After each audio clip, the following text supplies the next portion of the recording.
ગુજરાતી વાર્તા ગુલમહોર. લેખક છે ડોક્ટર ચંદ્રકાંત મહેતા.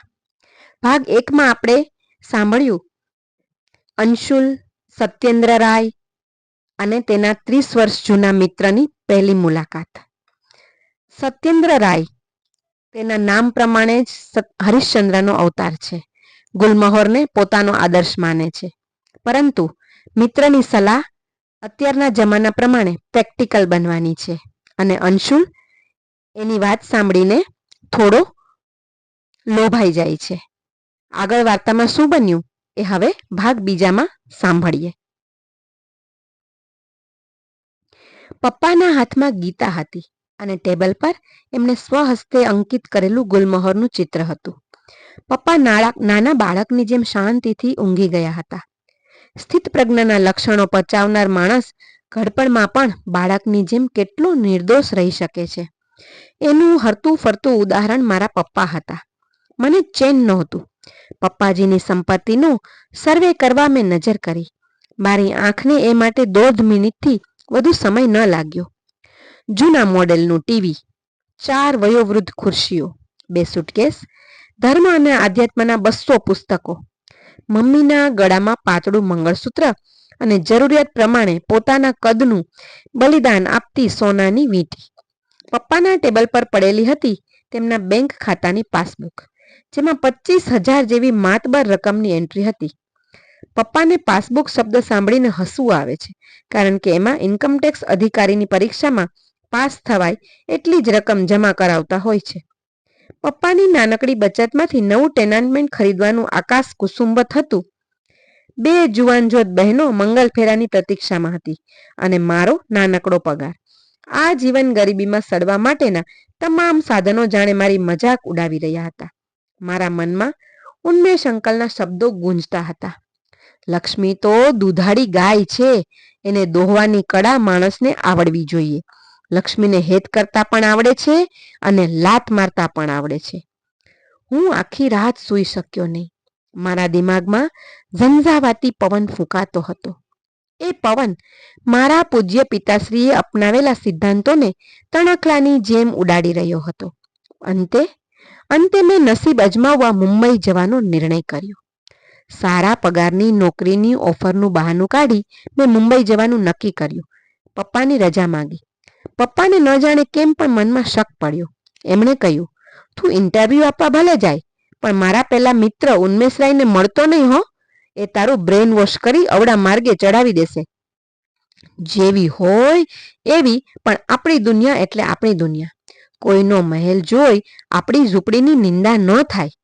નકલી સુખો નકલી માણસ બન્યા વગર મળતા નથી.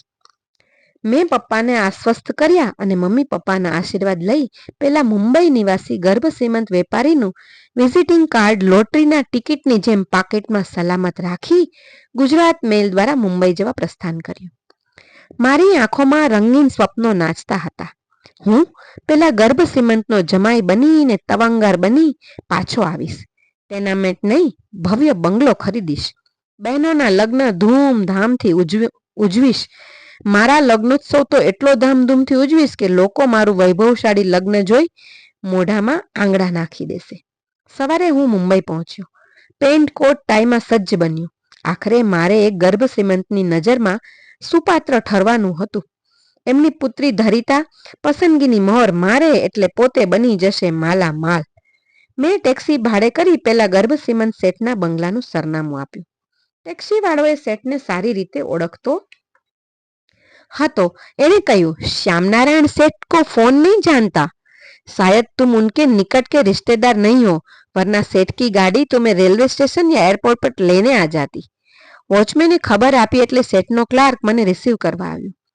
મુલાકાત કક્ષમાં હું પહોંચ્યો ત્યારે મને શેઠ સ્વામિનારાયણનું વિઝિટિંગ કાર્ડ આપનાર ઉન્મેષરાય અંકલ ત્યાં જ બેઠેલા હતા. મેં હાશકારો અનુભવ્યો. મને લાગ્યું ભાગ્યદેવી રીઝી રહી છે એટલે પાસા સવડા પડી રહ્યા છે. થોડી વારમાં શેઠ શ્યામનારાયણ આવી પહોંચ્યા. એમને પ્રભાવિત કરવા મેં હસ્તધનુની કોશિશ કરી, પણ શેઠ કેવળ નમસ્તેથી કામ પતાવ્યું. ઉન્મેષરાય અંકલે મારા વખાણ શરૂ કર્યા. છેલ્લે તેમણે ઉમેર્યું, જોયું બાપ દીકરામાં કેટલો ફેર છે. દીકરો તો હીરો છે, હીરો. પણ ચીથરે વીટ્યું રતન છે. આપે ચીથરું હટાવી દો એટલે હીરો ઝગમગી ઉઠશે.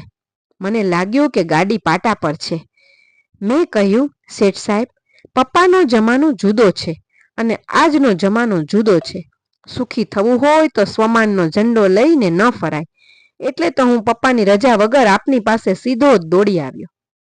શેઠ શ્યામનારાયણે અંશુલને આગળ બોલતા અટકાવ્યો અને કહ્યું, તમે ન આવ્યા હોત તો હું પોતે જ તમારા ઈમાનદાર પપ્પાના દર્શન કરવા આવવાનો હતો.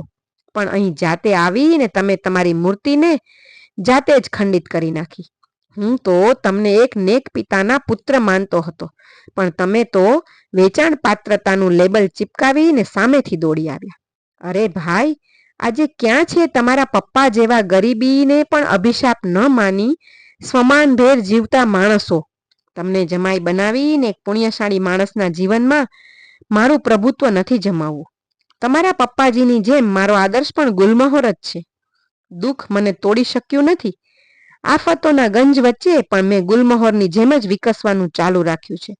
મારે તમારી નહીં, એક સાચુકલા ઇન્સાનની કદર કરવી છે. એટલે હું તમારા પપ્પાજીને ચિંતામુક્ત બનાવવા ઈચ્છું છું. મારા 2 ભત્રીજાઓ સાથે તમારી બંને બહેનોના લગ્ન ગોઠવીશ અને અમદાવાદમાં અમારી પેઢીની એક બ્રાન્ચ ખોલી તેના વડા તમારા પપ્પાને જ બનાવી તેમની પૂરક આવક ઊભી કરીને આપીશ. અને તમે પણ તમારા પપ્પા માટે અને મારો બંનેનો ગુલમહોરનો આદર્શ સ્વીકારી જિંદગીનો આકરો તાપ વેઠો અને જાતે જ પોતાનો વિકાસ કરો. એમ કહી શ્યામનારાયણ શેઠે પોતાની પેઢી પર જવા માટે વિદાય લીધી. હું તો હતપ્રભ બની ગયો. ધરતી જગ્યા આપે તો સમાઈ જાઉં, પણ એ માટે સતી સીતાજી જેવું ચરિત્ર ક્યાંથી લાવવું?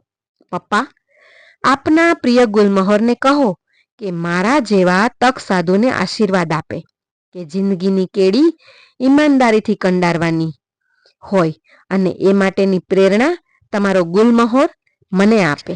ડૉક્ટર ચંદ્રકાંત મહેતાની લખેલી ગુલમહોર ખૂબ જ સરસ મજાની વાર્તા. કળિયુગમાં પણ ગુલમહોરને આદર્શ માનનારા માણસો છે. કળિયુગમાં પણ સતયુગમાં જીવનારા માણસો ખૂણે ખાંચરે મળી જાય છે.